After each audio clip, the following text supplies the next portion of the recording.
Bonjour. Aujourd'hui, le joueur de Dostoïevski, 4e partie. Chapitre 14. Je poussai un cri. « Eh bien, qu'y a-t-il donc » demanda-t-elle d'une voix étrange. Elle était pâle, le regard sombre. « Comment qu'y a-t-il donc? Vous, ici, chez moi ?»« Quand je viens tout entière, selon mon habitude. Vous allez voir, allumez la bougie. » J'allumai. Elle se leva, s'approcha de la table et plaça devant moi une lettre décachetée. « Lisez, » ordonna-t-elle. « Mais c'est l'écriture de Des Grieux » m'écriai-je en saisissant la lettre. J'avais les mains tremblantes, les lignes dansaient devant mes yeux. J'ai oublié les termes exacts, mais voici le contenu, sinon mot pour mot, du moins en substance. « Mademoiselle, des circonstances fâcheuses m'obligent à partir sans tarder. Vous n'aurez certainement pas manqué de remarquer que c'est à dessein que j'évitais une explication définitive avec vous avant que toutes les circonstances n'apparussent clairement. L'arrivée de la vieille dame, votre parente, et sa conduite ridicule ont mis fin à toutes mes incertitudes. Mes propres affaires sont en désordre. Elles m'interdisent désormais de nourrir les douces espérances dont je m'étais permis quelque temps de me bercer. Je déplore ce qui s'est passé, mais j'ai le ferme espoir que dans ma conduite vous ne trouverez rien qui ne soit digne d'un gentilhomme et d'un honnête homme.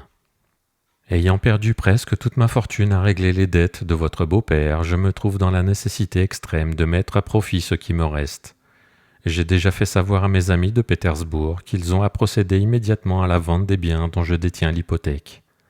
Sachant néanmoins que votre beau-père, par sa légèreté, a dissipé également votre fortune personnelle, j'ai décidé de lui faire grâce de 50 000 francs et je lui rends pour cette somme une partie des lettres de gage. Vous aurez ainsi la possibilité de recouvrer tout ce que vous avez perdu en réclamant votre bien par voie judiciaire.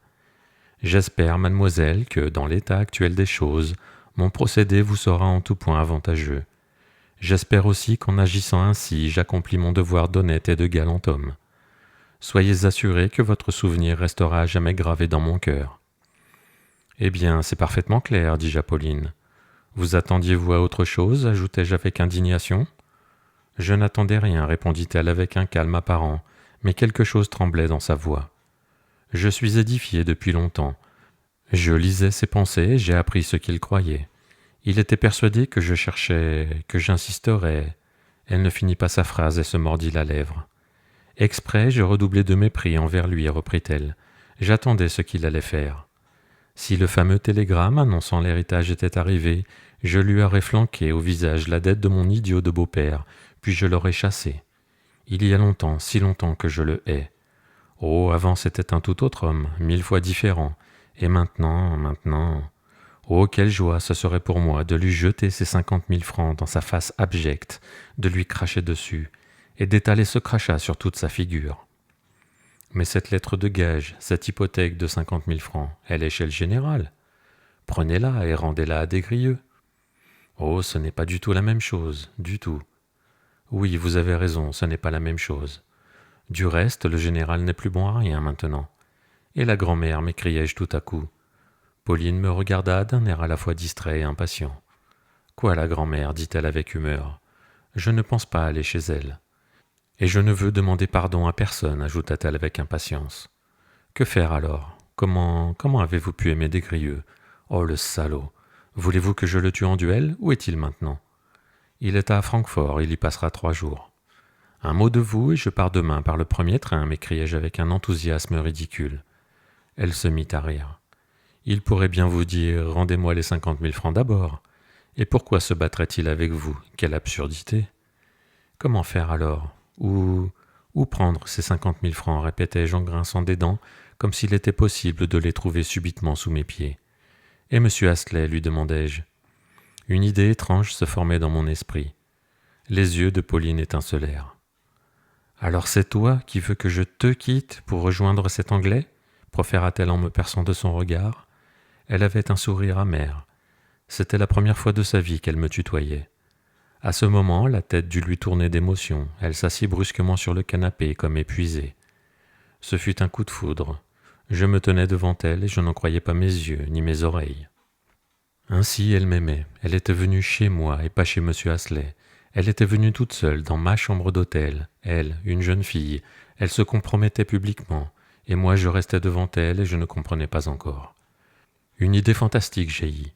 « Pauline, accorde-moi seulement 1 heure. Attends ici 1 heure et je reviendrai. C'est indispensable, tu verras. Reste ici, ne bouge pas d'ici. » Je sortis de la chambre en courant sans répondre à son regard interrogateur. Elle me criait quelque chose, mais je ne me retournai pas. Oui, il arrive que l'idée la plus folle, la plus invraisemblable, s'affirme dans votre esprit avec une force telle que vous en arrivez à la croire réalisable. Bien plus, si cette idée, conjuguée avec un désir violent, passionné, vous finissez parfois par la prendre pour une chose fatale, nécessaire, prédestinée. Cela ne peut pas ne pas être, cela ne peut pas ne pas se produire. Il y a là peut-être encore autre chose, une certaine combinaison de pressentiments, un effort de volonté exceptionnel, une auto-intoxication de l'imagination, que sais-je encore. Mais ce soir-là, je ne l'oublierai jamais, j'ai vécu un prodige. L'arithmétique en rend d'ailleurs parfaitement compte. Pour moi, l'événement n'en demeure pas moins prodigieux. Et pourquoi avais-je cette certitude si profonde, inébranlable et depuis si longtemps ? C'est que j'y pensais, je vous le répète, non pas comme à un cas qui aurait pu se produire parmi d'autres, et donc qui aurait pu ne pas se produire, mais comme à un fait inéluctable. Il était 10h15, j'entrais au casino, je n'avais jamais été sous l'empire d'un tel espoir, ni d'une telle émotion. Il y avait encore du monde, mais 2 fois moins que le matin. À cette heure, il ne reste autour des tables que les vrais joueurs, les invétérés. Pour eux, seule la roulette existe dans la ville d'eau. Ils ne sont venus que pour elle, ils remarquent à peine ce qui se passe autour d'eux, ils ne s'intéressent à rien pendant toute la saison. Ils jouent du matin au soir. Ils joueraient jusqu'à l'aube si c'était possible. Ils sont au désespoir quand il leur faut quitter les salles à minuit. Lorsque, peu avant l'heure de fermeture, le croupier principal annonce « Les 3 derniers coups, messieurs », ils sont prêts à risquer tout ce qu'ils ont en poche. C'est à ce moment-là qu'ils perdent le plus. Je me dirigeai vers la table où s'était tenue la grand-mère. Il n'y avait pas trop de monde, je pus facilement trouver une place debout. Juste devant moi, sur le tapis vert, était inscrit le mot « Passe ». Passe, c'est la série de numéros de 19 à 36. La première série, de 1 à 18, s'appelle « Manque ». Mais qu'est-ce que cela pouvait me faire ? Je ne calculais pas, je n'avais même pas entendu le numéro qui venait de sortir, ni ne m'en informais en commençant à jouer, contrairement à la pratique de tout joueur sensé. Je pris mes 20 Frédérix, tout mon avoir, et je les jetai devant moi sur passe. 22, annonça le croupier. J'avais gagné. Je replaçai le tout, ma mise initiale et mon gain au même endroit. 31. J'avais encore gagné. J'avais donc 80 Frédérix. Je poussai le tout sur la douzaine du milieu, triple gain à mes 2 chances contraires. La roue tourna, le 24 sortit. On me remit 3 rouleaux de 50 Frédérix et 10 pièces d'or. J'avais 200 Frédérix. Fébrilement, j'avançai ce tas sur rouge et je repris soudain conscience. Ce fut la seule fois durant mon jeu de cette soirée que le froid de la peur me saisit et fit trembler mes membres. En 1 seconde, je sentis avec terreur et je compris ce que signifiait perdre. J'avais misé ma vie. « Rouge !» cria le croupier. Je repris mon souffle. J'étais parcouru de fourmis ardentes. On me paya en billets. J'étais en possession de 4000 florins et 80 Frédérix. J'étais encore capable de calculer. Je me rappelle que je plaçai ensuite 2000 florins sur la douzaine du milieu et je perdis. Je misai en or et 80 Frédérix et je perdis. En proie à la fureur, je pris les 2000 florins qui me restaient et les plaçai sur la première douzaine, comme ça au hasard. Il y eut une attente instantanée, la même émotion peut-être que celle de Madame Blanchard, l'aéronaute au-dessus de Paris quand elle tomba. 4, annonça le croupier. J'avais de nouveau 6000 florins. Maintenant j'étais le victorieux, je ne redoutais plus rien, plus rien. Je jetai 4000 florins sur noir. 8 ou 9 personnes s'empressèrent de suivre mon exemple. Les croupiers échangeaient des regards, tenaient des conciliabules. Autour de moi, les conversations allaient bon train, on attendait. Noir sortit. Depuis cet instant, je ne calculais plus. Je ne me souviens pas de l'ordre de mes mises. Je crois me rappeler, comme dans un rêve, que j'avais déjà gagné près de 16 000 florins. 3 mises malheureuses m'en firent perdre 12. Je mis mes derniers 4000 sur passe. Je ne ressentais déjà plus rien. J'attendais machinalement, sans penser. Je gagnais. Puis je gagnais 4 fois de suite. Tout ce dont je me souviens, c'est que je ne manipulais plus l'argent que par milliers, et aussi que les numéros de la douzaine du milieu sortaient le plus souvent. Je m'y étais attaché. Ils le faisaient avec une sorte de régularité, 3 ou 4 fois de suite, Puis il disparaissait pour 2 coups et réapparaissait 3, 4 coups d'affilée. Cet ordre étonnant se rencontre parfois en série. C'est cela qui déroute les joueurs méthodiques qui font des calculs, crayon en main. C'est là que le sort vous réserve des ironies terribles. Je crois qu'il ne s'était pas écoulé plus d'une demi-heure depuis mon arrivée, quand un croupier vient m'informer que j'avais gagné 30 000 florins. Comme la banque ne répondait pas d'une somme supérieure par séance, on allait arrêter le jeu jusqu'au lendemain. Je ramassai mes pièces d'or et les enfouis dans mes poches, saisis les billets de banque et passai à une autre table dans une salle voisine. La foule reflua à ma suite. On me fit place aussitôt. Je me remis à jouer sans compter, à l'aveuglette. Je ne sais ce qui me sauva. Cependant, ma tête commençait parfois à entrevoir un calcul. Je suivais certains numéros, certaines chances. Puis je n'y pensais plus et me remettais à ponter presque inconsciemment. Ma distraction devait être grande. Je me rappelle que les croupiers rectifièrent mon jeu à plusieurs reprises. Je faisais des fautes grossières. Mes tempes étaient humides, mes mains tremblaient. Des petits Polonais ne manquèrent pas de m'offrir leurs services, mais je n'écoutais personne. La chance ne m'abandonnait pas. Soudain, j'entendis qu'on parlait à haute voix autour de moi, qu'on riait. « Bravo, bravo !» Il y eut même des applaudissements. Je venais d'arracher encore 30 000 florins à la banque. On fermait aussi cette roulette jusqu'au lendemain. « Partez, partez !» chuchota quelqu'un à ma droite. C'était un juif de Francfort qui s'était tenu tout le temps à mes côtés et qui m'avait même aidé à certains moments autant que je m'en souvienne. « Au nom du ciel, partez !» chuchota à ma gauche une autre voix. Je me retournai. C'était une femme d'une trentaine d'années, modestement mais convenablement vêtue. Son visage aux traits tirés était d'une pâleur maladive. Il gardait les vestiges d'une très grande beauté. J'étais en train de bourrer mes poches de billets que je mettais en boule. J'empilais l'or resté sur la table. Je saisis le dernier rouleau de 50 Frédérics et je réussis à le glisser dans la main de cette femme blême, à l'insu de tout le monde. J'en brûlais d'envie et ses doigts frêles serrèrent bien fort ma main en signe de vive reconnaissance. Je m'en souviens. Tout cela en une seconde. Après avoir tout ramassé, je passai rapidement aux 30 et 40. Ce jeu est fréquenté par un public aristocratique. Il ne s'agit plus de roulettes, mais de cartes. La banque répond de 100 000 thalers par séance. L'enjeu maximum est aussi de 4 000 florins. Je ne connaissais absolument pas les règles du jeu, ni les mises, sauf rouge et noir qui figuraient là aussi. Je m'y appliquai. Autour, tout le casino faisait foule.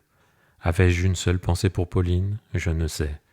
J'éprouvais une volupté intense à saisir, à entasser l'argent qui s'amoncelait devant moi. Il me semble en effet que le sort me poussait.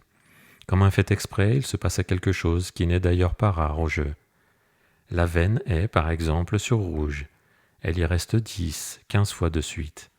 Avant-hier encore, j'avais entendu raconter que rouge était sorti 22 fois de suite la semaine dernière. C'est un fait sans précédent à la roulette, on en parlait comme d'un événement.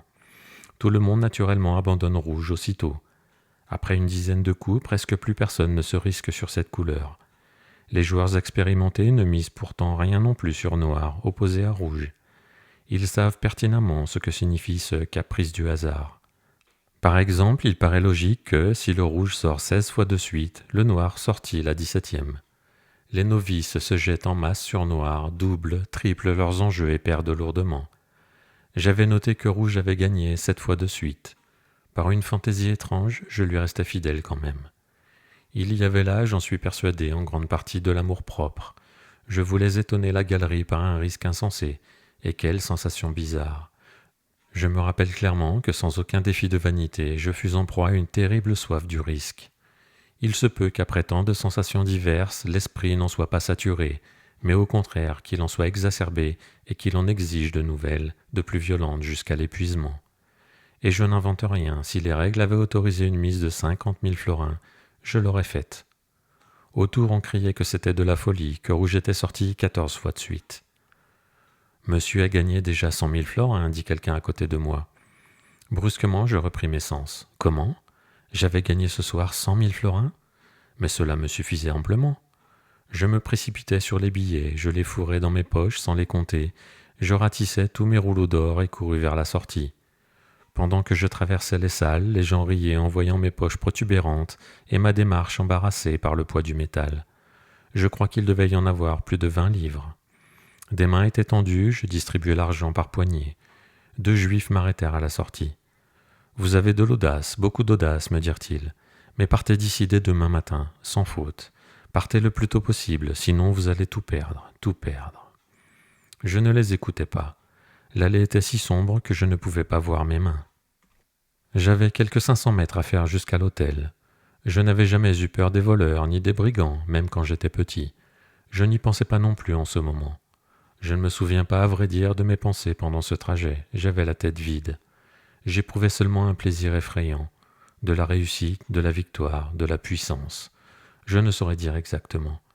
L'image de Pauline passait devant mes yeux, j'avais conscience que j'allais vers elle, la rejoindre, que j'allais tout lui raconter, lui montrer. Mais c'est à peine si je me rappelais ces paroles de tout à l'heure et pourquoi je l'avais quittée. Toutes ces émotions, à peine 1 heure et demie auparavant, me semblaient maintenant appartenir à un passé lointain, corrigé, périmé. Nous n'allions plus l'évoquer, tout allait recommencer. J'étais presque au bout de l'allée quand la peur m'étreignit. Et si l'on allait me tuer pour me voler? La peur redoublait à chaque pas. Je courais presque, et tout à coup, au bout de l'allée, brillant de mille feux, apparut notre hôtel. Dieu soit loué, j'étais rendu. Je courus jusqu'à ma chambre, j'ouvris la porte. Pauline était toujours là, assise sur mon canapé, devant une bougie allumée, les mains jointes. Elle me regarda avec stupéfaction. Il y avait de quoi. Je devais avoir un air plutôt curieux. Je m'arrêtai devant elle et commençai à jeter sur la table le contenu de mes poches. Chapitre 15. Je me rappelle la façon dont elle me regardait, droit dans les yeux, sans bouger, sans même changer de position. « J'ai gagné 200 000 francs, m'écriai-je en jetant mon dernier rouleau. Un monceau de billets, de pièces d'or couvrait la table. Je n'arrivais pas à en détourner les yeux. Par moments, j'oubliais jusqu'à l'existence de Pauline. Tantôt je rangeais les billets en les mettant par paquets, tantôt j'empilais l'or, tantôt je lâchais le tas pour arpenter la chambre à pas rapides, m'arrêtais, perdu dans mes pensées. Puis je revenais vers la table et je recommençais à compter l'argent. Une idée me frappa subitement et je me précipitai vers la porte que je fermai à double tour. Puis je m'arrêtai indécis devant ma valise. Peut-être faudrait-il le mettre dans la valise jusqu'à demain, demandai-je. Je m'étais tourné vers Pauline, me rappelant tout à coup sa présence. Elle était assise à la même place, sans mouvement, mais elle m'observait fixement. Son expression était assez étrange, et je ne l'aimais pas. Je ne me trompe pas en disant que j'y voyais de la haine. Je m'approchai d'elle vivement. « Pauline, voici 25 000 florins, cela équivaut à 50 000 francs, davantage même. Prenez-les, demain vous pourrez les lui jeter à la figure. » Pas de réponse. « Si vous le voulez, je les porterai moi-même, à la première heure, d'accord ?» Elle se mit brusquement à rire, elle rit longtemps. Je la regardai avec étonnement, avec douleur. Ce rire rappelait assez exactement celui de naguère, saccadé et moqueur, dont elle accueillait mes déclarations les plus passionnées. Enfin, elle cessa de rire et fronça les sourcils. Elle me regarda sombrement, le front baissé. « Je ne toucherai pas à votre argent, dit-elle avec mépris. »« Comment, mais pourquoi donc, Pauline ? Je n'accepte pas d'argent en cadeau. Je vous l'offre en ami, je vous offre ma vie. » Elle posa sur moi un long regard inquisiteur, comme si elle voulait me transpercer. « Vous payez cher, dit-elle avec un mauvais sourire. La maîtresse de Desgrieux ne vaut pas 50 000 francs. »« Pauline, comment pouvez-vous me dire des choses pareilles » m'écriai-je avec reproche. « Est-ce que je suis Desgrieux ? » ?»« Je vous déteste, oui, oui. Je ne vous aime pas plus que Desgrieux, s'écria-t-elle, et ses yeux étincelèrent. Elle se cacha le visage dans les mains, et ce fut l'hystérie. Je m'élançai vers elle. Je compris que quelque chose lui était arrivé en mon absence. Elle n'était pas dans son état normal. « Achète-moi, tu veux, pour 50 000 francs comme Desgrieux » s'exclama-t-elle, et ses mots étaient entrecoupés de sanglots convulsifs. Je la pris dans mes bras, je baisai ses mains, ses pieds, je tombai à genoux devant elle. La crise passait. Elle mit ses 2 mains sur mes épaules et me regarda attentivement, comme pour lire quelque chose sur mon visage. Elle semblait écouter sans entendre mes paroles. Je vis apparaître dans son expression une sorte d'inquiétude pensive. J'eus peur pour elle. Il me semblait décidément que sa raison se troublait. Tantôt elle m'attirait doucement et un sourire confiant errait déjà sur son visage, et soudain elle me repoussait, me dévisageait à nouveau d'un regard voilé. Tout à coup elle se mit à m'étreindre. « Mais tu m'aimes, disait-elle. Tu étais prêt à te battre avec le baron pour moi. » Elle éclata de rire, comme l'esprit traversé par un souvenir comique et tendre.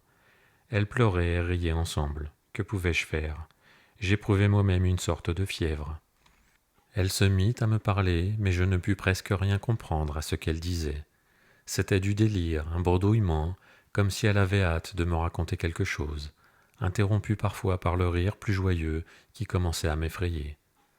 Non, non, tu es gentil, gentil, répétait-elle. Tu es mon fidèle. Elle me reposait les mains sur les épaules. Elle fixait sur moi un regard intense et reprenait. Tu m'aimes, tu m'aimes, tu m'aimeras? Je ne la quittais pas des yeux. Jamais je ne l'avais vue dans cet accès de tendresse et d'amour. Il est vrai que c'était du délire, mais... Remarquant mon regard passionné, elle se mettait soudain à sourire malicieusement et sans transition à parler de M. Astley. D'ailleurs, elle avait fréquemment commencé à parler de lui, surtout quand elle s'était efforcée de me raconter quelque chose. Mais je n'arrivais pas à saisir. Je crois qu'elle se moquait même de lui. Elle répétait tout le temps qu'il attendait. Elle me demandait si je savais qu'en ce moment même il se trouvait là en bas, sous ma fenêtre. Oui, oui, sous la fenêtre. Va, ouvre-la, regarde. Mais regarde donc, il est là, il est là. Elle me poussait vers la fenêtre, mais à peine esquissais-je un mouvement pour y aller, qu'elle éclatait de rire et je restais auprès d'elle. Et elle m'étreignait, m'embrassait. Dis, nous partirons? C'est demain que nous partirons? Demandait-elle, soudain inquiète. Mais elle devenait pensive. Mais crois-tu que nous pourrons rattraper grand-mère? Je pense que c'est à Berlin que nous la rattraperons. Que crois-tu qu'elle dira quand nous l'aurons rejointe et qu'elle nous aura vus? Et M. Astley? Oh, celui-là ne fera pas le saut du Schlangenberg, qu'en penses-tu? Elle éclata de rire. Écoute donc, peux-tu t'imaginer où il ira l'été prochain? Il veut aller au pôle Nord pour des recherches scientifiques, et il veut m'y emmener avec lui. Il prétend que nous, Russes, nous ne savons rien et ne sommes capables de rien sans les Européens. Mais il est gentil lui aussi.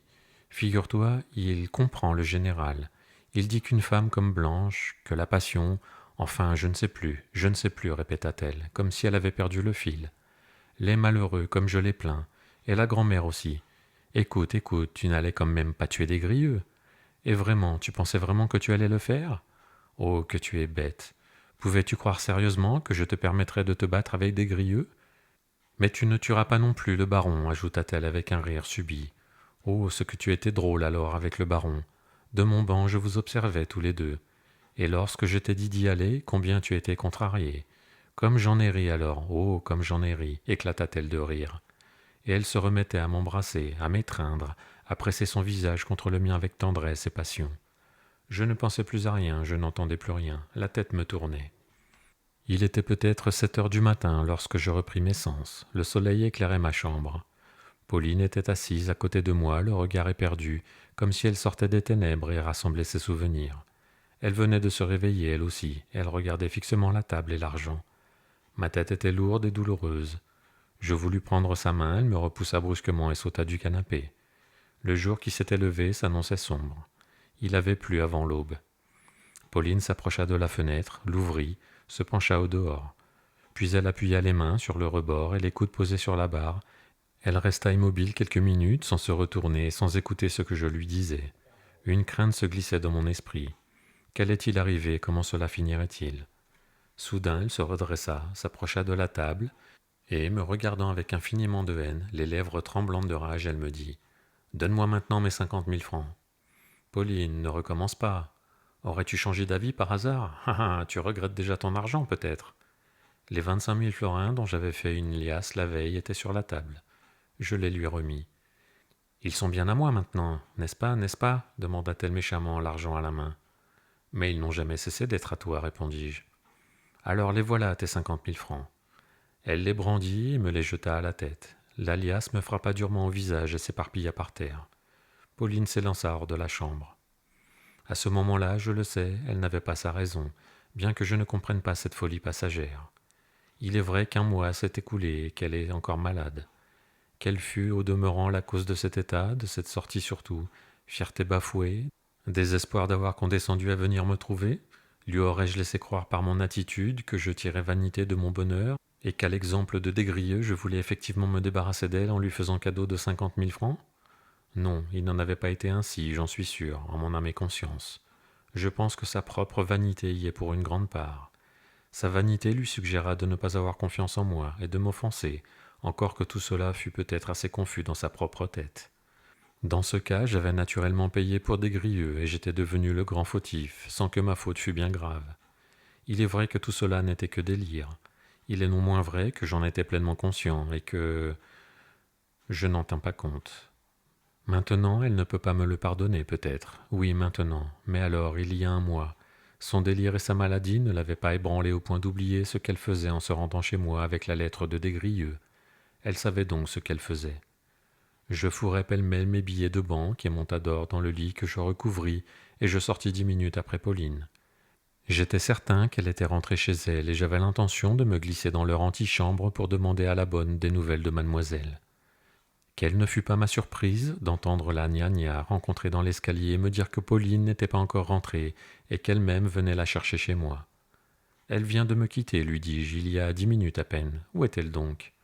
La bonne me lança un regard de reproche. Entre-temps, l'incident s'était ébruité, on en faisait à l'hôtel toute une histoire. Chez le portier, l'Oberkellner, on chuchotait que la Fräulein était sortie en courant vers 6 heures du matin et qu'elle s'était enfuie sous la pluie dans la direction de l'hôtel d'Angleterre. Leurs dires et leurs allusions me firent comprendre que tout le monde était déjà au courant du fait qu'elle avait passé la nuit dans ma chambre. D'ailleurs, les anecdotes couraient sur toute la famille du général. On avait appris que celui-ci était devenu fou la veille, on l'avait entendu sangloter de tous les étages. On rapportait que la grand-mère, survenue inopinément, était sa mère, qu'elle était arrivée de la lointaine Russie exprès pour empêcher son fils de convoler avec mademoiselle de Comminges, avec menace de le déshériter en cas de désobéissance.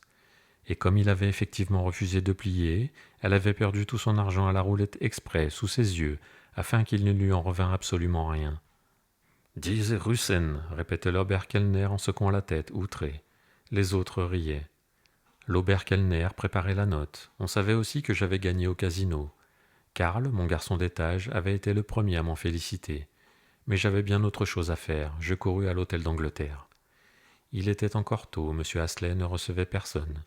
Mais en apprenant que c'était moi qui voulais le voir, il sortit dans le couloir et se planta muet devant moi, son regard de plomb fixé sur le mien, et il attendit ce que j'avais à lui dire. Je m'enquis de Pauline. « Elle est malade, répondit-il, ses yeux ne me quittaient pas. »« Alors, c'est vrai qu'elle est chez vous ?»« Oh oui, chez moi. »« Alors avez-vous l'intention de la garder chez vous ?»« Oh oui, j'ai cette intention. »« Monsieur Astley, ce sera un scandale, c'est impossible.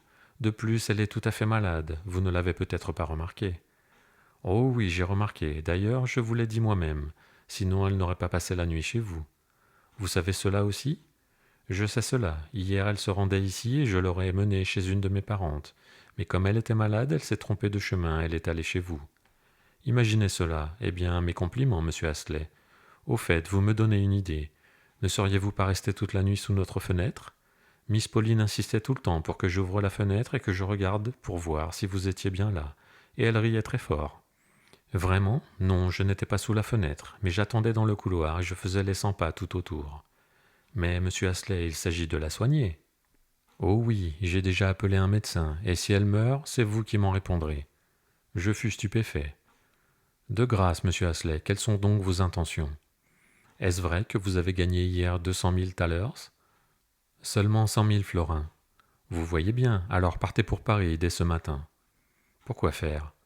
Tous les Russes qui ont de l'argent vont à Paris, dit monsieur Astley d'un ton sentencieux, comme s'il venait de le lire dans un livre. Qu'est-ce que je vais faire à Paris maintenant en plein été ? Monsieur Astley, je l'aime, vous le savez bien. Pas possible, je suis persuadé du contraire. En outre, si vous restez ici, vous perdrez sûrement tout ce que vous avez gagné, et vous n'aurez plus de quoi aller à Paris. Mais je vous dis adieu, je suis sûr que vous partirez pour Paris aujourd'hui même. Soit, adieu, seulement je ne partirai pas pour Paris. Monsieur Astley, vous rendez-vous compte de ce qui va se passer chez nous ? Enfin, le général, et maintenant, ce qui vient d'arriver à Miss Pauline. Toute la ville le saura. Oui, toute la ville, mais je pense que le général ne s'en inquiète guère, il a autre chose en tête. D'autre part, Miss Pauline a parfaitement le droit de vivre où bon lui semble. En ce qui concerne cette famille, on peut dire à juste titre qu'elle n'existe plus. En m'en allant, je ne pus m'empêcher de sourire de la curieuse certitude de cet Anglais que j'irais à Paris. Cependant, il voudrait m'envoyer une balle dans la tête, en duel, pensai-je, au cas où Miss Pauline mourrait. En voilà encore une histoire. Oui, je le jure, j'avais pitié de Pauline, mais chose étrange, dès l'instant où j'eus touché hier le tapis vert et commencé à entasser l'argent, mon amour était comme passé au second plan. Cela je le dis maintenant. Alors je ne m'en rendais pas encore bien compte. Suis-je vraiment un joueur ? Avais-je vraiment pour Pauline un amour si étrange ? Non, Dieu m'en est témoin, je l'aime toujours. Et lorsque je revenais de chez M. Astley, je souffrais sincèrement et je me sentais coupable. Mais c'est alors qu'il m'arriva une aventure invraisemblable autant que stupide. Je me hâtais pour aller chez le général lorsque, non loin de son appartement, une porte s'ouvrit et quelqu'un me héla. C'était madame Veuve Comminges sur l'injonction de mademoiselle Blanche. J'entrai chez elle. Il y avait 2 pièces. J'entendis le rire et les exclamations de mademoiselle Blanche dans la chambre à coucher. Elle se levait. « Ah, c'est lui. Viens donc, bêta. Est-ce vrai que tu as gagné une montagne d'or et d'argent ? J'aimerais mieux l'or. » « Oui, j'ai gagné, répondis-je en riant. Combien ? 100 000 florins. Bibi, comme tu es bête, mais entre donc, je n'entends rien.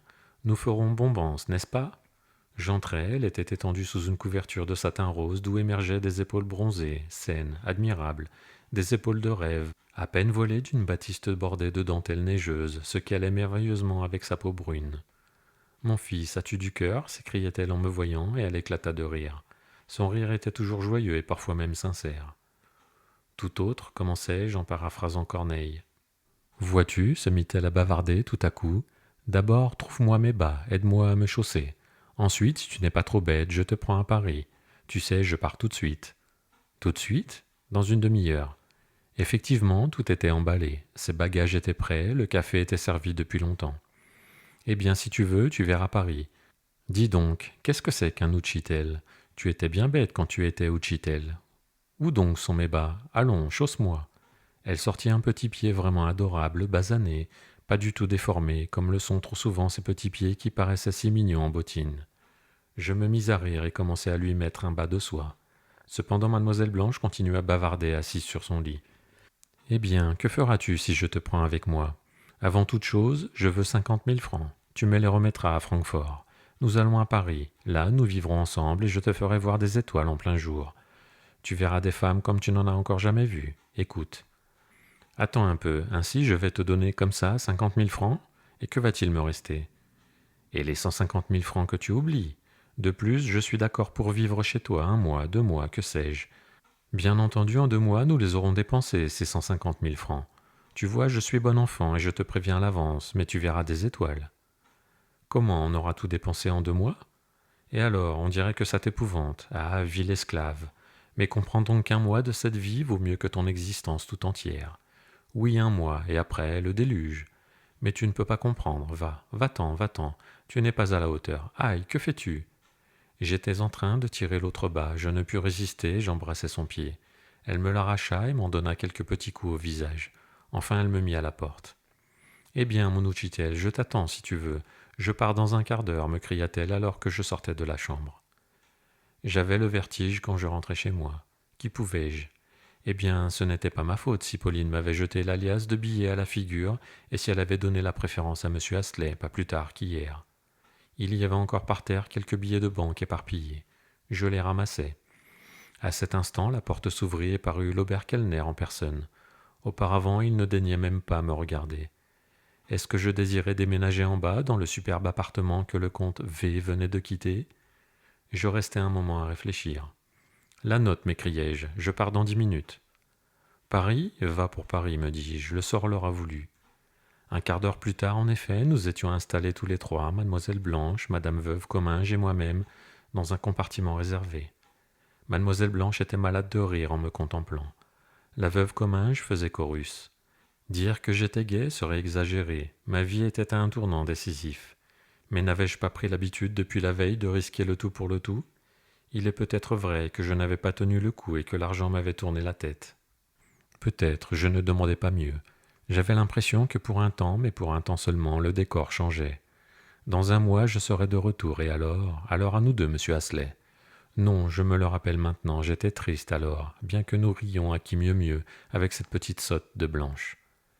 « Mais qu'as-tu donc ? Que tu es bête, Dieu que tu es bête !» s'écriait-elle, cessant de rire pour me gronder sérieusement.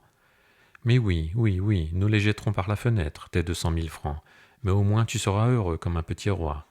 Je te ferai moi-même ton nœud de cravate et je te présenterai à Hortense. Quand tout notre argent aura été mangé, tu reviendras ici et tu feras de nouveau sauter la banque. Que t'ont dit les Juifs ? L'essentiel, c'est l'audace et tu en as. Tu m'en rapporteras encore plus d'1 fois de l'argent, à Paris. Quant à moi, je veux 50 000 francs de rente, et alors ? Et le général, lui demandai-je. Le général, comme tu le sais, va tous les jours me chercher un bouquet de fleurs à cette heure-ci. Pour aujourd'hui, je lui ai commandé exprès des fleurs rarissimes. Le pauvre vieux reviendra à l'hôtel, mais le petit oiseau se sera envolé. Il courra après nous, tu vas voir. J'en serai enchanté. Il me sera utile à Paris. Et ici, M. Astley paiera la note. C'est ainsi que je partis pour Paris. Chapitre 16. Que dire de Paris? Évidemment, tout cela fut du délire et de l'idiotie. Je n'y passai qu'environ 3 semaines. Ce fut la fin de mes 100 000 francs. Je dis bien 100 000 seulement, car je remis les 100 autres à Mademoiselle Blanche en argent comptant. 50 000 à Francfort, et 3 jours plus tard à Paris, encore 50 000 contre une lettre de change. Elle les reprit d'ailleurs de moi en espèces une semaine plus tard. Et les 100 000 francs qui nous restent, tu les mangeras avec moi, mon Uchitel. Uchitel, elle ne m'appelait jamais autrement. Il est difficile d'imaginer qu'il existe au monde quelque chose de plus calculateur, de plus avide et de plus ladre que la catégorie d'êtres à laquelle appartenait Mademoiselle Blanche. Quand il s'agit de leur argent, s'entend. Pour ce qui est de mes 100 000 francs, elle finit par me déclarer ouvertement qu'il lui était nécessaire pour ses frais de premier établissement à Paris. Ainsi je suis maintenant sur un pied convenable une fois pour toutes, et on ne m'en délogera pas de sitôt. En tout cas, j'ai pris des mesures pour cela, ajouta-t-elle. Au reste, je ne vis pour ainsi dire pas ces 100 000, c'est elle qui tenait les cordons de la bourse, et dans mon porte-monnaie, dont elle vérifiait le contenu quotidiennement, il n'y avait jamais plus de 100 francs, moins même, le plus souvent. Pourquoi aurais-tu besoin d'argent, me disait-elle parfois de son air le plus ingénu. Je ne discutais pas. En revanche, avec cet argent, elle n'avait pas mal, mais pas mal du tout arrangé son appartement. Quand elle m'y amena pour pendre la crémaillère, elle me dit, en me le faisant visiter, « Voilà ce que l'économie et le goût peuvent faire avec des moyens de misère. » Cette misère avait coûté exactement 50 000 francs. Les autres 50 000 furent utilisés pour acheter une voiture, des chevaux, et pour organiser 2 bals, 2 soirées plutôt, auxquelles furent conviées et Hortense, et Lisette, et Cléopâtre. Des femmes remarquables à bien des égards, et qui étaient même loin d'être vilaines. En ces 2 occasions, je dus jouer le rôle stupide de maître de maison, accueillir et occuper des boutiquiers parvenus autant qu'obtus, divers lieutenants incroyablement ignares et d'un sans-gêne impossible, de piteux écrivaillons et autres folliculaires qui se présentèrent en frac dernier cri et gants beurre frais, d'une autre cuidance et d'une fatuité dont on n'a même pas idée à Pétersbourg, et ce n'est pas peu dire.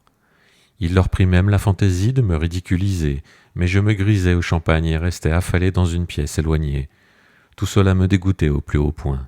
« C'est un Uchitel, disait Blanche en me montrant, et il a gagné 200 000 francs, et sans moi il n'aurait pas su comment les dépenser. Après, il redeviendra précepteur. Quelqu'un connaît-il une place? Il faut le caser. » Je me mis à recourir fréquemment au champagne, car je ne cessais pas d'être fort triste et je m'ennuyais à mourir. Je vivais dans le milieu le plus bourgeois, le plus mercantile, où l'on comptait et soupesait chaque sou. Pendant les 2 premières semaines, Blanche était loin d'avoir de l'affection pour moi, je le constatais.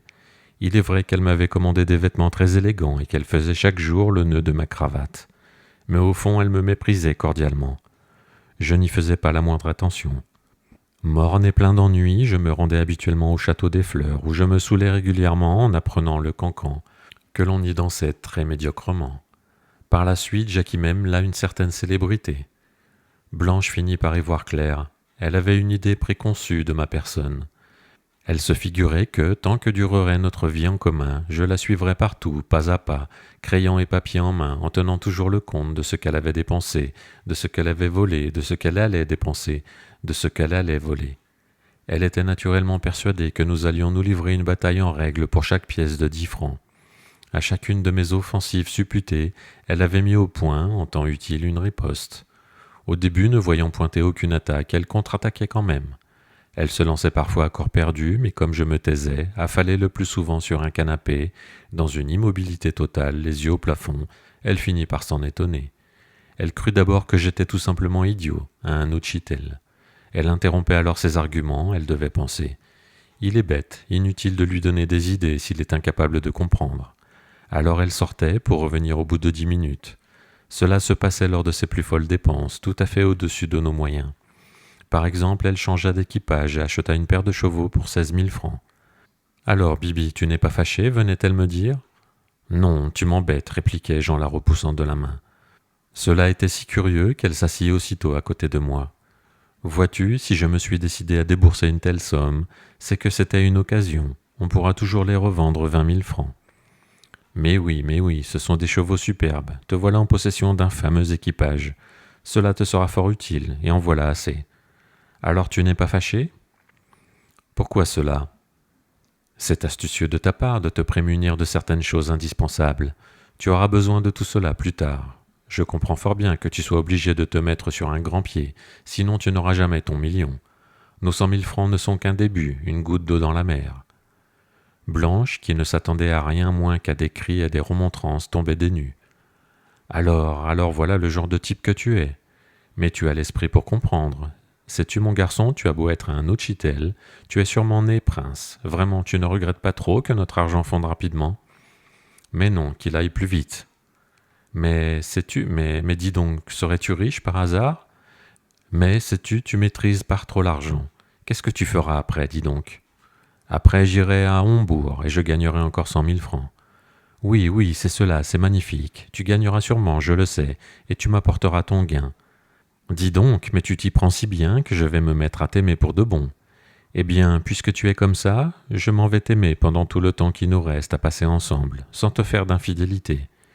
Vois-tu, je ne t'aimais pas tous ces temps-ci, parce que je croyais que tu n'étais qu'un Uchitel, quelque chose comme un laquais, n'est-ce pas? Je te suis pourtant resté fidèle, parce que je suis une bonne fille. À d'autres, et Albert, ce petit officier noirot, tu crois que je n'ai rien vu la dernière fois? Oh, mais tu es... Tu me racontes des histoires, et tu vas croire que je me fâche peut-être? Je m'en balance, il faut que jeunesse se passe. Tu ne vas quand même pas le chasser, puisqu'il était là avant moi et que tu l'aimes, mais ne lui donne pas d'argent, tu entends? Alors tu n'es pas fâché pour ça non plus? Mais tu es un vrai philosophe, sais-tu? Un vrai philosophe, s'écriait-elle enthousiasmée. Eh bien, je t'aimerai, tu verras, tu seras content. En effet, elle parut vraiment s'attacher à moi depuis lors, même d'amitié. Ainsi passèrent nos 10 derniers jours. Je ne vis jamais les étoiles promises, mais sous certains rapports, elle tint parole. De plus, elle me fit connaître Hortense, une personne qui avait même des dons excessivement remarquables, et que dans notre cercle on appelait Thérèse philosophe. Inutile d'ailleurs de s'étendre sur ce sujet. Il pourrait former un récit spécial, d'un coloris particulier que je ne voudrais pas mêler à cette histoire. En fait, je voulais par-dessus tout que tout cela finît au plus vite. Nos 100 000 francs purent néanmoins durer presque un mois, comme je l'ai dit. J'en fus sincèrement étonné. Blanche avait utilisé au moins 80 000 francs à diverses acquisitions, et nous n'en dépensâmes pas plus de 20 000 à nous deux, et pourtant cela nous suffit. Sur la fin, elle était devenue presque franche avec moi. Elle ne mentait tout de même pas tout le temps, et elle me révéla qu'au moins je n'aurais pas à payer certaines dettes qu'elle avait été forcée de contracter. « Tu n'as pas eu à signer de facture ni de traite, me disait-elle, parce que j'ai eu pitié de toi. Une autre ne se serait pas gênée de le faire et t'aurait conduit en prison. Tu vois, comme je t'ai aimée, comme je suis bonne. Tu imagines ce que va encore me coûter rien que ce satané mariage? Nous eûmes un mariage, en effet, il se fit tout à la fin de notre mois. Je suppose qu'il fallut racler les fonds de tiroir pour y consacrer les derniers restes de mes 100 000 francs. C'est ainsi que cela prit fin, c'est-à-dire notre mois, après quoi je fus mis officiellement à la retraite. Voici comment les choses se sont passées. 8 jours après notre installation solennelle à Paris, le général arriva. Il se rendit directement chez nous, et dès la première visite y resta presque. Il avait toutefois un pied-à-terre quelque part en ville. Blanche l'accueillit joyeusement, avec cris de gorge et rires, et se jeta même à son cou. L'affaire tourna de façon telle que ce fut elle qui ne le lâcha plus. Il dut l'accompagner partout, sur le boulevard, à la promenade, en voiture, au théâtre, en visite. Le général convenait encore à cet emploi, il avait assez de prestance et de dignité. La taille avantageuse, les favoris et les moustaches, immenses, il avait servi dans les cuirassiers, teints, le visage distingué, quoique un peu flasque. Il avait d'excellentes manières et portait l'habit à merveille. À Paris, il aborda ses décorations. Avec un tel personnage, déambuler sur les boulevards était non seulement possible, mais encore recommandable. Le général, qui manquait non pas de bonté, mais d'intelligence, était aux anges. En arrivant chez nous à Paris, il était loin de s'attendre à cette tournure des événements. Il tremblait presque de crainte, il croyait que Blanche pousserait des cris et le mettrait à la porte. Aussi fut-il ravi et passa-t-il tout ce mois dans une espèce d'exultation béate. Il était encore dans cet état quand je le quittai. Ce n'est qu'en arrivant ici que j'eus des détails sur ce qui lui était arrivé lorsque nous partîmes précipitamment de Rouletambourg. Le matin même, il eut une sorte d'attaque. Il tomba évanoui, puis toute la semaine il divagua comme un fou. On le soignait quand il laissa tout en plan pour prendre le train et débarquer à Paris. Inutile de dire que l'accueil de Blanche fut le meilleur tonique qu'on pût imaginer pour lui. Mais les symptômes de la maladie demeurèrent longtemps malgré sa joie et son exaltation.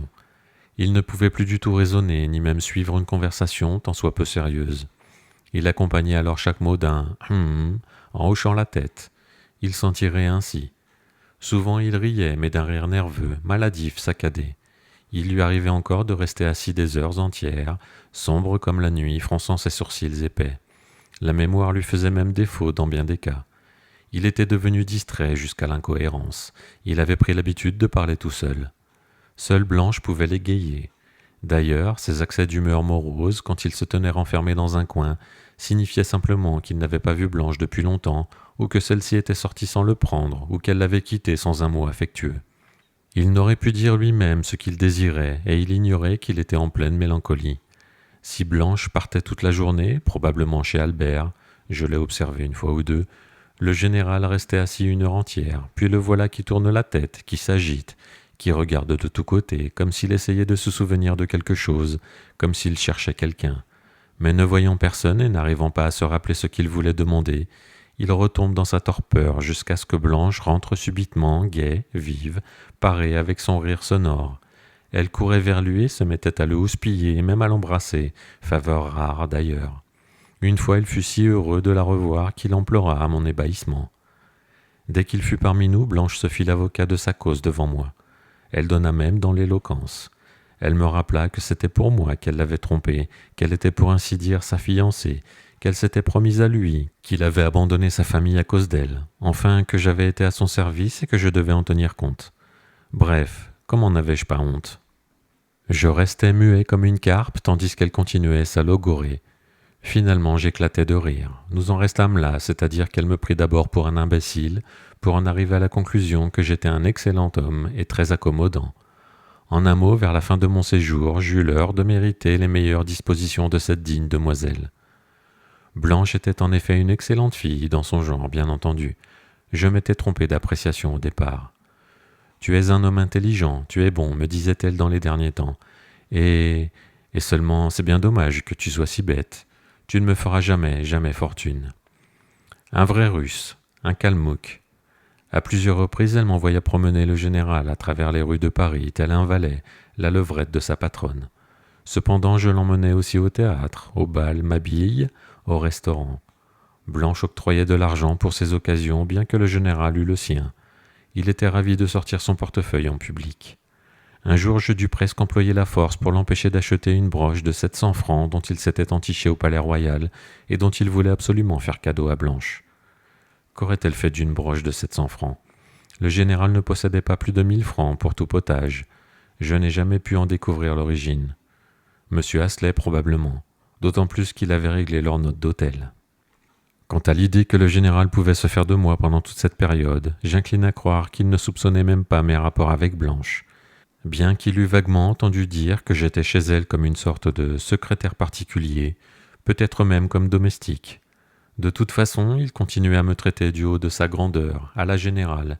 Il lui arrivait aussi de se lancer dans l'admonestation.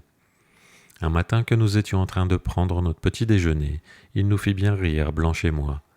Ce n'était pas un homme exagérément susceptible, mais là, tout à coup, il se vexa contre moi. Pourquoi, je n'en sais rien jusqu'à présent. Pas plus que lui, d'ailleurs. Bref, il commença un discours sans queue ni tête, à bâton rompu. Il criait que je n'étais qu'un galopin, qu'il m'apprendrait, qu'il m'en ferait voir, etc., etc. On n'y comprenait rien. Blanche riait aux larmes. Enfin, on réussit à le calmer et à l'emmener faire une promenade. Or, je n'étais pas sans remarquer que souvent, même en présence de Blanche, il devenait triste, que quelqu'un ou quelque chose lui faisait de la peine, lui manquait. À ces moments-là, il entreprit une fois ou deux de me parler, mais il ne put jamais s'expliquer clairement. Il évoquait sa carrière militaire, sa défunte femme, son domaine, sa maison. Un mot quelconque retenait-il subitement son attention, il en était très content, et il lui arrivait de le répéter à longueur de journée, bien qu'il n'eût aucun rapport avec ses sentiments ni avec ses idées. Je tentais de lui parler de ses enfants, mais il se dérobait en bredouillant comme par le passé, et il se hâtait de changer de sujet. Oui, oui, les enfants, vous avez raison, les enfants. Une fois seulement je le sentis ému, nous allions au théâtre. Ce sont des enfants malheureux, dit-il tout à coup. Oui, monsieur, des enfants malheureux, ajouta-t-il en accentuant ce dernier mot. Durant la soirée, il répéta des enfants malheureux. Mais lorsque j'abordai le sujet de Pauline, il se mit en fureur. C'est une ingrate, s'écria-t-il. Elle est méchante et ingrate. Elle a déshonoré toute la famille. Si seulement il y avait des lois ici, je lui aurais serré la vis. Ah, mais parfaitement. Quant à des grieux, il ne pouvait même pas en entendre parler. Il a causé ma perte, il m'a volé, il m'a égorgé. Il a été mon cauchemar pendant 2 années entières. J'ai rêvé de lui pendant des mois et des mois. C'est... Oh, ne me parlez plus jamais de lui. Je voyais bien que quelque chose s'arrangeait entre eux, mais comme d'habitude, je me tenais quoi. Blanche me le déclara la première, exactement 8 jours avant notre séparation. Il a de la chance, babillait-elle. La baboulinka est malade pour de bon cette fois-ci. Ses jours sont comptés. Monsieur Asselet nous a envoyé un télégramme. Avoue qu'il est tout de même son héritier, et même s'il ne l'était pas, il ne gênera en rien. Premièrement, il a sa pension, et deuxièmement, je l'installerai dans la chambre du fond, et il sera parfaitement heureux. Quant à moi, je serai madame la générale. J'entrerai dans le milieu des gens bien. Blanche en rêvait sans cesse, et je serai plus tard une propriétaire russe. J'aurai un château, des moudjiks, et puis j'aurai toujours mon million. Bon, mais s'il devient jaloux, s'il exige Dieu sait quoi, tu comprends? Ah, mais non, non, non. Comment oserait-il? Ne t'en fais pas, j'ai pris mes précautions. Je lui ai déjà fait signer des traites au nom d'Albert. Au moindre signe, gare, d'ailleurs il n'osera pas. Alors épouse-le. Le mariage fut célébré sans grande pompe, dans l'intimité et discrètement. En fait d'invités, il n'y eut qu'Albert et quelques proches. Hortense, Cléopâtre et compagnie furent résolument tenus à l'écart. Le fiancé s'intéressait beaucoup à sa nouvelle situation. Blanche lui noua elle-même sa cravate et le pommada. En habit et gilet blanc, il avait l'air très comme il faut. Il est pourtant très comme il faut, me déclara-t-elle en sortant de la chambre du général, comme si cette idée l'avait surprise elle-même. Je m'intéressais si peu aux détails, en ne participant à tout cela qu'en spectateur, nonchalant, que bien des choses m'ont échappé de l'événement. Je me rappelle seulement que Blanche ne s'appelait pas du tout de Comminges, pas plus que sa mère n'était veuve Comminges, mais Duplessis. Pourquoi elles étaient devenues de Comminges, je l'ignore jusqu'à présent. Mais le général de cela aussi fut très content. Duplessis lui plaisait plus que de Comminges. Le matin du mariage, déjà tout équipé, il marchait de long en large dans le salon et se répétait à lui-même d'un air important. Mademoiselle Blanche Duplessis, Blanche Duplessis, Duplessis. Puis il le redisait en le prononçant à la russe, et une certaine suffisance se répandait sur ses traits. À l'église, à la mairie, puis au lunch donné à la maison, il était non seulement joyeux et satisfait, mais encore fier. Quelque chose s'était passé en eux. Blanche prit aussi une espèce d'attitude particulièrement digne. « À présent, mon maintien doit devenir tout à fait différent, me dit-elle avec le plus grand sérieux. Mais vois-tu, je n'avais pas pensé à une chose très fâcheuse. Figure-toi, je n'arrive toujours pas à apprendre mon nouveau nom. Zagoriansky, Madame la générale de Zago... Ah, ces diables de noms russes. Enfin, Madame la générale a 14 consonnes. Comme c'est agréable, n'est-ce pas? Enfin, nous nous séparâmes. Blanche, cette petite gourde de Blanche, versa même quelques larmes au moment des adieux. Tu étais bon enfant, pleurnichait-elle. Je te croyais bête et tu en avais l'air, mais cela te va. Après m'avoir une dernière fois serré la main, elle s'écria soudain. Attends! Elle se précipita dans son boudoir et en revint 1 minute plus tard avec 2 billets de 1000 francs. Je ne l'aurais jamais cru. Cela pourra te servir. Tu es peut-être un Ouchitel savant, mais tu es un homme tout à fait bête. Pour rien au monde, je ne te donnerai plus de 2000, parce que tu les perdrais au jeu de toute façon. Eh bien, adieu, nous serons toujours bons amis. Si par hasard tu gagnes encore, ne manque pas de venir me voir, et tu seras heureux. J'avais encore moi-même 500 francs.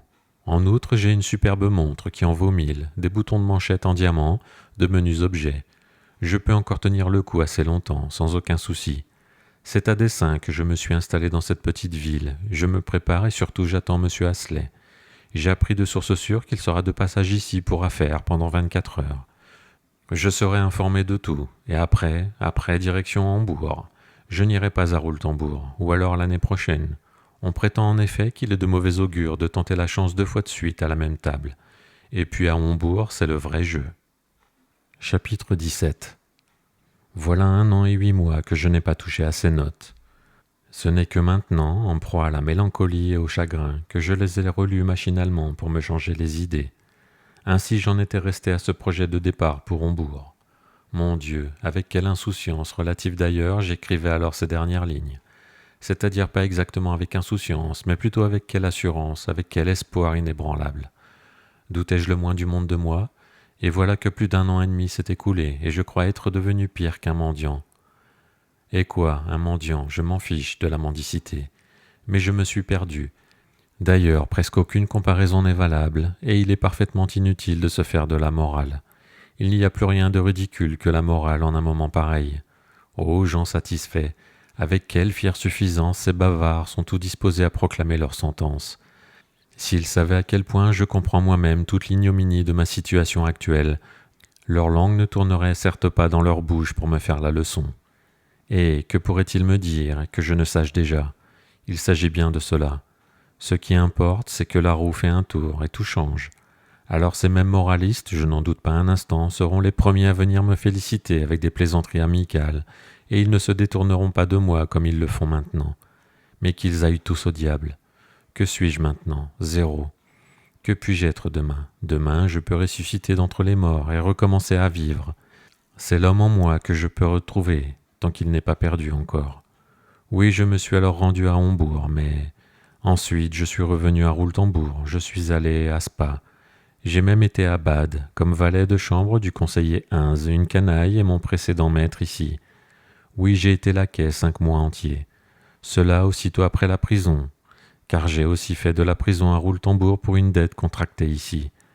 Un inconnu m'a racheté, qui, M. Astley, Pauline, je ne saurais le dire, mais la dette fut payée, en tout 200 thalers.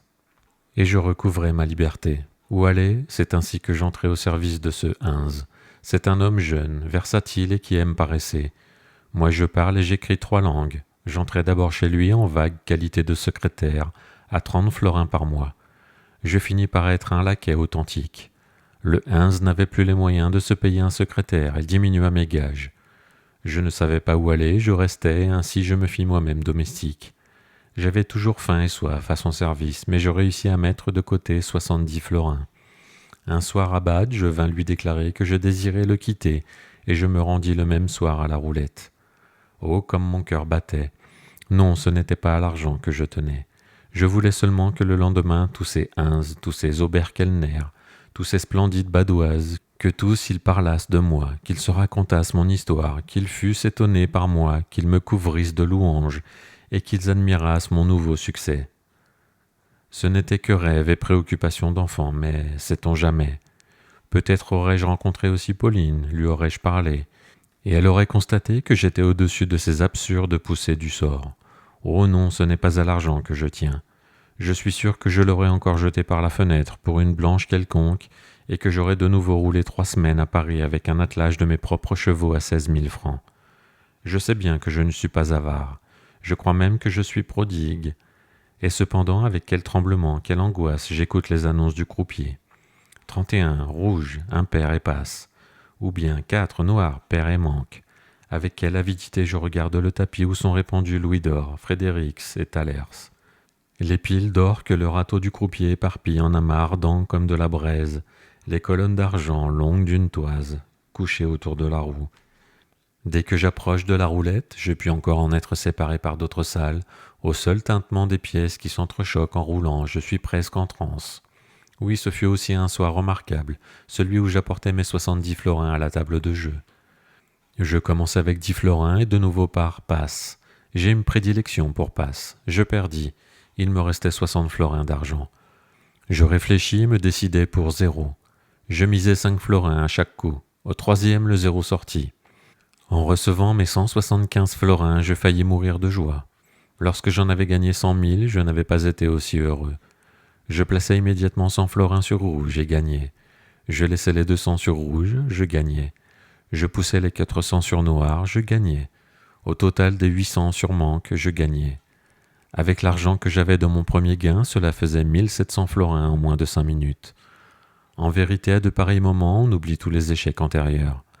N'avais-je pas atteint cela en risquant plus que ma vie? J'avais eu l'audace de prendre ce risque, et voilà que je comptais de nouveau parmi les hommes.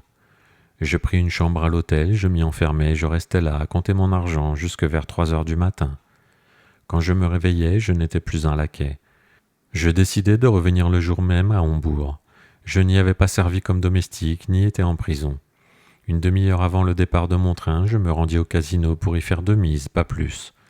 Je perdis 1500 florins. Je partis tout de même pour Hombourg. Cela fait 1 mois que j'y suis. Je vis naturellement dans un état d'alarme continuelle. Je joue le plus modestement possible, et j'attends quelque chose. Je suppute, je passe des journées entières près des tables et j'observe le jeu. Je le vois même en rêve. Malgré tout, j'ai le sentiment d'être engourdi, de m'être enlisé dans une sorte de vase. Mes impressions lors de ma rencontre avec M. Astley m'amènent à cette conclusion. Je ne l'avais pas revu depuis ce fameux matin à Rouletambour, et je le rencontrai tout à fait par hasard. Voici comment. Je me promenais dans le jardin public et je calculais que je n'avais presque plus d'argent, mais qu'il me restait 50 florins. D'autre part, j'avais réglé l'avant-veille ma note à l'hôtel où j'avais loué une mansarde. J'avais donc la possibilité d'aller une seule fois à la roulette. Si je gagnais un tant soit peu, je pouvais continuer à jouer. Si je perdais, je redevenais un domestique, au cas où je ne trouverais pas instantanément une famille russe qui eût besoin d'un précepteur. Absorbé par cette pensée, je me dirigeais vers le parc, la forêt et la principauté voisine. C'était ma promenade quotidienne. Il m'arrivait ainsi de marcher pendant 3, 4, 5 heures et de revenir à Hombourg fatigué et affamé. Je venais de sortir du jardin public et j'entrais dans le parc, lorsque je vis tout à coup sur un banc M. Astley. Il m'avait aperçu le premier, il m'appela. Je m'assis à côté de lui. Je lus une certaine gravité sur son visage et je réfrénai aussitôt ma joie, bien que j'eusse été vraiment très heureux de le revoir. « Ainsi vous êtes ici, me dit-il, je comptais bien vous rencontrer. Ne prenez pas la peine de me raconter, je sais tout. Je suis au courant de vos faits et gestes durant cette année et ces 8 mois. » « Bah, voilà comment vous surveillez les vieux amis, répondis-je. Vous ne les oubliez pas, cela vous fait honneur. Mais au fait, j'y pense, ne serait-ce pas vous qui m'avez fait sortir de prison à Rouletambourg où j'étais enfermé pour une dette de 200 florins? C'est un inconnu qui l'a payé. Non, oh non, ce n'est pas moi qui vous ai fait libérer de la prison de Rouletambourg pour une dette de 200 florins. Mais je savais que vous étiez en prison pour une dette de 200 florins. Mais alors, vous savez qui m'a racheté? Oh non, je ne saurais dire que je le sais. Bizarre, je ne suis connu d'aucun de nos Russes. Du reste, ce ne sont pas les Russes d'ici qui auraient payé. Il n'y a que chez nous, là-bas, en Russie, que les orthodoxes rachètent les orthodoxes. Et moi qui croyais que c'était quelque original l'anglais par excentricité. Monsieur Astley m'écoutait non sans surprise. Il devait s'attendre à me trouver morne et abattu. Je suis tout de même heureux de constater que vous avez entièrement gardé votre indépendance d'esprit et même votre gaieté, dit-il d'un ton plutôt déplaisant. Autrement dit, vous enragez intérieurement de me voir ni anéanti ni humilié, répondis-je en riant. Il ne comprit pas tout de suite, il sourit quand il eut saisi. J'aime vos réparties. À vos paroles, je reconnais mon vieil ami d'antan, intelligent, enthousiaste en même temps que cynique. Seuls les Russes peuvent réunir en eux tant de qualités contraires. C'est vrai que l'homme aime voir son meilleur ami humilié par rapport à soi. L'amitié est fondée la plupart du temps sur l'humiliation, c'est une vérité de toujours, bien connue des gens sensés. Mais en l'occurrence, je vous assure que je suis sincèrement heureux que vous ne perdiez pas courage. Dites-moi, vous n'auriez pas l'intention de renoncer au jeu? Oh, au diable le jeu, j'y renoncerais séance tenante, si seulement... Si seulement vous aviez la possibilité de vous refaire maintenant? C'est bien ce que je pensais, inutile de terminer votre phrase. Vous l'avez dit sans réfléchir, c'est donc que vous avez dit vrai. Dites-moi, en dehors du jeu, vous ne vous occupez de rien? Non, de rien. Il se mit en devoir de me faire passer un examen. Je ne savais positivement rien, je ne jetais presque jamais un coup d'œil aux journaux, et durant tout ce temps, je n'avais pas ouvert un seul livre. Vous vous êtes encrouté, me dit-il. Vous avez renoncé non seulement à la vie, à vos intérêts personnels et aux sociaux, à vos devoirs de citoyen et d'homme, à vos amis, et vous en aviez pourtant. Vous avez non seulement renoncé à tout objectif, hors de gagner au jeu, vous avez même renoncé à vos souvenirs. Je vous vois encore à une époque ardente et forte de votre vie. Eh bien, je suis sûr que vous avez oublié tous les meilleurs sentiments que vous aviez alors. Vos espoirs, vos désirs les plus essentiels actuellement ne vont pas au-delà de père et impair, rouge, noir, la douzaine du milieu, etc. J'en suis sûr. Assez, monsieur Astley, s'il vous plaît. Ne me rappelez rien, s'il vous plaît, m'écriai-je avec contrariété, animosité presque. Sachez que je n'ai absolument rien oublié. J'ai simplement chassé tout cela de mon esprit pour l'instant, même mes souvenirs, jusqu'au moment où j'aurai radicalement redressé ma situation. Alors vous verrez, je ressusciterai d'entre les morts. Vous serez encore ici dans 10 ans, dit-il. Parions, si vous voulez, que je vous le rappellerai ici même, sur ce banc, si je reste en vie. Assez, interrompis-je avec impatience. Et pour vous prouver que je ne suis pas si oublieux du passé, permettez-moi de m'enquérir. Où se trouve actuellement Miss Pauline ? Si ce n'est pas vous qui avez payé ma dette, c'est sûrement elle. Depuis l'époque en question, je n'ai eu aucune nouvelle. Non, oh non, je ne crois pas que ce soit elle qui vous ait racheté. Elle est actuellement en Suisse et vous m'obligerez beaucoup en cessant de me poser des questions sur Miss Pauline, dit-il d'un ton catégorique et même irrité. Ce qui veut dire qu'elle vous a apporté une blessure cuisante à vous aussi, répliquai-je en riant malgré moi. De toutes les personnes dignes d'estime, Miss Pauline est la plus méritoire. Mais je vous le répète, vous m'obligeriez grandement si vous cessiez de me poser des questions sur Miss Pauline. Vous ne l'avez jamais connue et je considère comme une offense à mon sens moral d'entendre son nom dans votre bouche. Voyez-vous ça ?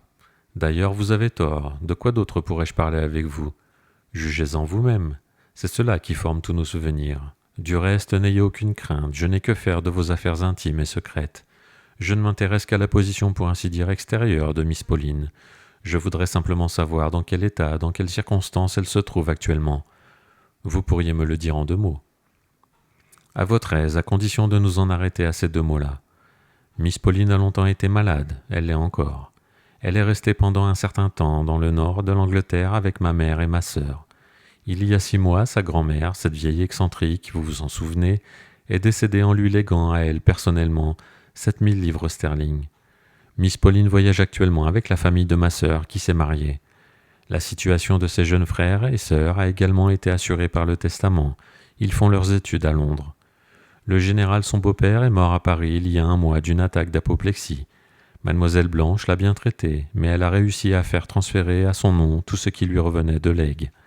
Voilà, je crois que c'est tout. Et Desgrieux, ne voyage-t-il pas en Suisse, lui aussi ? Non, Desgrieux ne voyage pas en Suisse, et j'ignore où il se trouve. Maintenant, une fois pour toutes, je vous avertis, évitez de telles allusions et de tels rapprochements indécents, ou vous aurez certainement affaire à moi. Est-ce possible, malgré nos anciens rapports amicaux ? Oui, malgré nos anciens rapports amicaux. Mille excuses, monsieur Astley, mais permettez-moi de vous dire qu'il n'y a là rien d'offensant, ni d'indécent. Je ne blâme en rien Miss Pauline. En outre, un Français et une jeune fille russe, pour parler en général, c'est un tel rapprochement, monsieur Astley, qu'il ne nous appartient pas de le trancher ni de le comprendre définitivement. Si vous n'allez pas évoquer le nom de Desgrieux avec d'autres noms, je vous demanderai de m'expliquer ce que vous sous-entendez par l'expression « un Français et une jeune fille russe ». De quel rapprochement s'agit-il ? Et pourquoi justement un Français et inévitablement une jeune fille russe ? Vous voyez, cela commence à vous intéresser. Mais c'est une matière qui prête à de longs développements, monsieur Astley. Il faudrait connaître bien des questions préliminaires. Il n'en reste pas moins que le sujet est important, si risible qu'il paraisse à première vue. Un Français, monsieur Astley, c'est une forme achevée, jolie. Vous n'êtes peut-être pas d'accord en tant que Britannique. En tant que Russe, je ne suis pas d'accord non plus, ne serait-ce que, disons, par jalousie. Mais nos jeunes filles peuvent être d'un autre avis. Racine peut vous sembler maniéré, précieux, parfumé. Vous n'allez même sûrement pas le lire. Moi aussi je le trouve alambiqué, tortillé, cosmétiqué, voire ridicule à un certain égard. Mais il est merveilleux, monsieur Astley, et surtout c'est un grand poète, que nous le voulions ou non. La forme nationale du français, c'est-à-dire du parisien, s'est moulée en une forme esthétique alors que nous n'étions que des ours. La Révolution est héritée de la noblesse. Actuellement, le franzousique le plus bas peut avoir des manières, des procédés, des tournures de phrases et même des idées d'une forme tout à fait esthétique, sans y participer ni par l'initiative, ni par l'âme, ni par le cœur. Tout cela, il l'a reçu en héritage. Par eux-mêmes, ils peuvent être vides comme le néant et de la pire bassesse. Eh bien, monsieur Astley, je vous apprendrai maintenant qu'il n'y a pas un être au monde qui soit plus confiant et plus sincère qu'une bonne jeune fille russe, assez intelligente et pas trop maniérée. Un Desgrieux qui apparaît dans n'importe quel rôle, en masque, peut conquérir son cœur avec une facilité étonnante.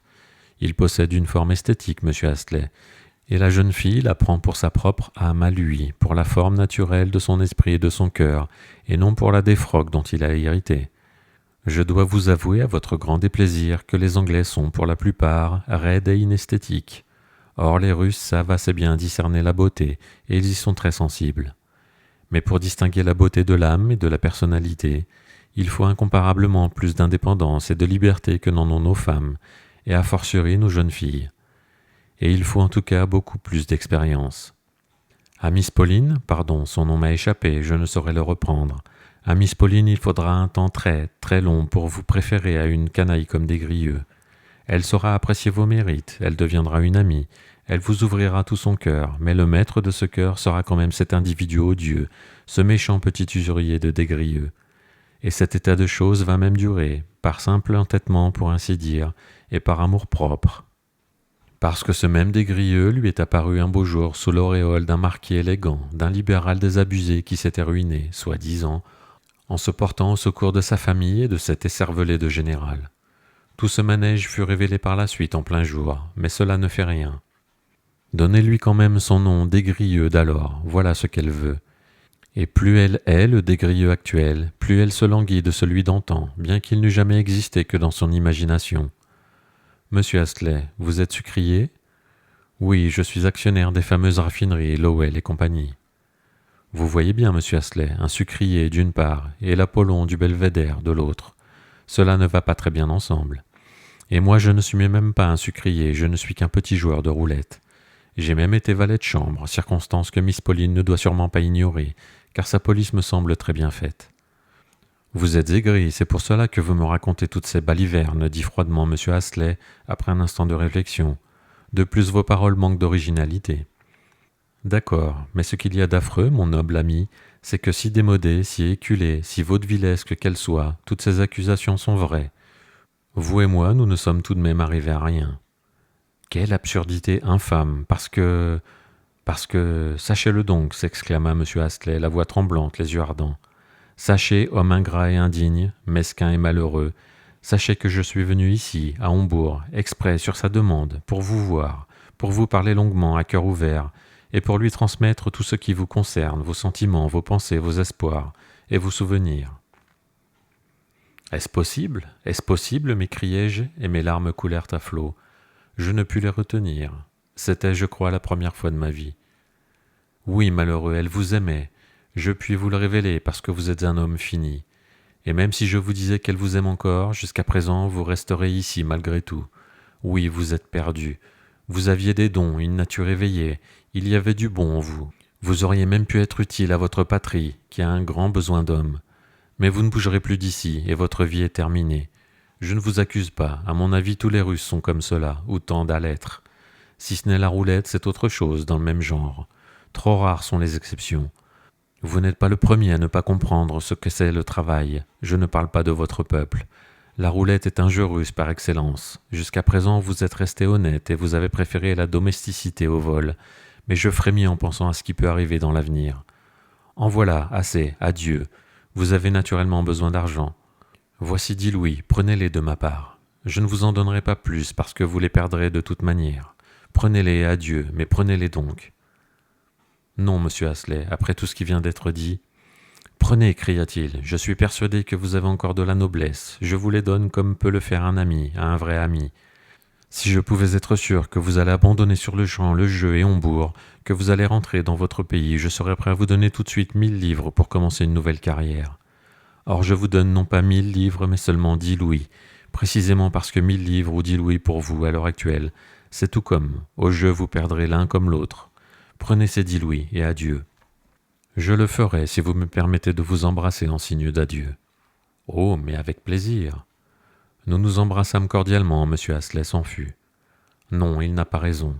Si j'ai été brutal et stupide au sujet de Pauline et de Desgrieux, il l'a été aussi, et il va un peu vite en parlant des Russes. Je ne dis rien de moi-même, du reste, il s'agit bien de cela pour l'instant. Tout ça, ce sont des mots et des mots, et il faut des actes. L'essentiel maintenant, c'est la Suisse. Dès demain, oh, si seulement j'avais la possibilité de partir dès demain. Renaître, ressusciter, il faut leur prouver. Que Pauline sache que je suis encore capable d'être un homme. Il suffirait, mais à présent il est trop tard, alors dès demain. Oh, je le pressens, il ne peut pas en être autrement. J'ai maintenant 15 louis d'or. Il fut un temps où je me mettais à jouer avec 15 florins seulement. Si je commence avec prudence, et après... Et après tout, me prend-on vraiment pour un enfant? Est-ce que je ne comprends pas moi-même que je suis un homme fini? Mais au fond, pourquoi ne pourrais-je pas revivre? Oui, il suffit, ne serait-ce qu'une fois dans la vie, d'être prudent et patient. Et c'est tout. Il suffit qu'une fois seulement je tienne bon, et en 1 heure je peux changer toute ma destinée. Avoir la force de caractère, voilà l'essentiel. Je n'ai qu'à me remémorer ce qui m'est arrivé dans ce genre à Rouletambourg, il y a 8 mois, lorsque j'ai tout perdu. Oh, ce fut un cas de décision remarquable. J'avais tout perdu, absolument tout. Je sors du Cursal et je sens un florin remue encore dans mon gousset. Je me dis bon, j'ai encore de quoi dîner.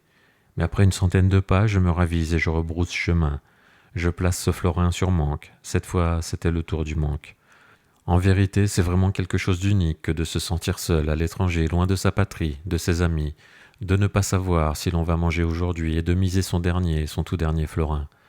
Je gagnais, je sortis du Cursal 20 minutes plus tard avec 70 florins dans ma poche. Et c'est un fait, voilà ce que peut signifier parfois le dernier florin. Et quoi, si j'avais alors perdu courage, si je n'avais pas osé me décider? Demain, tout sera fini. Merci de m'avoir écouté. Si vous avez aimé, n'hésitez pas à vous abonner, à mettre un petit pouce. On se retrouve bientôt pour d'autres lectures.